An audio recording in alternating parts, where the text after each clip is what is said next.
आणि आजच्या महत्त्वाच्या बातम्या आपण पाहूया। 10वी आणि 12वीच्या परीक्षांचं वेळापत्रक जाहीर।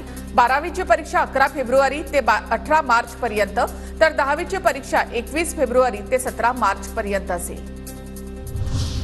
राज ठाकरे यांनी माझं नाव का घेतलं माहित नाही, पण कारण नसताना त्यांनी माझं नाव घेतलं।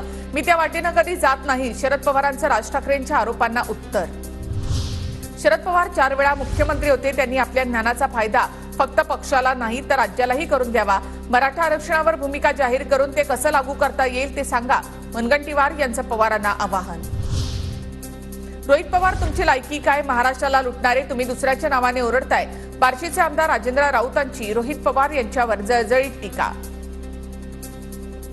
सध्याच्या सरकारने धान्य दिलं। लाडकी बहीण योजनेअंतर्गत सरकार पैसेही देते। इतक्या योजना आणल्यानंतर आता घरी स्वयंपाक करायला तेवढा बोलावू नका, पण मतदान आम्हालाच करा, हसन मुश्रीफांचं वक्तव्य।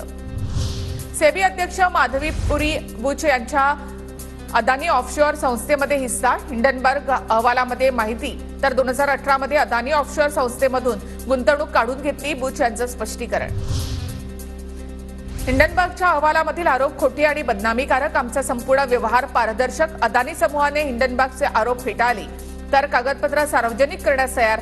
सेबी प्रमुख माधवी बुच यांची भूमिका।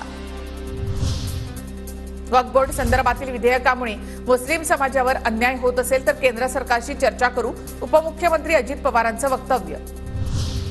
पूजा खेडकर यांना दिल्ली उच्च न्यायालयाचा दिलासा। पूजा खेडकर यांना 21 ऑगस्ट पर्यंत अटक न करण्याचे आदेश।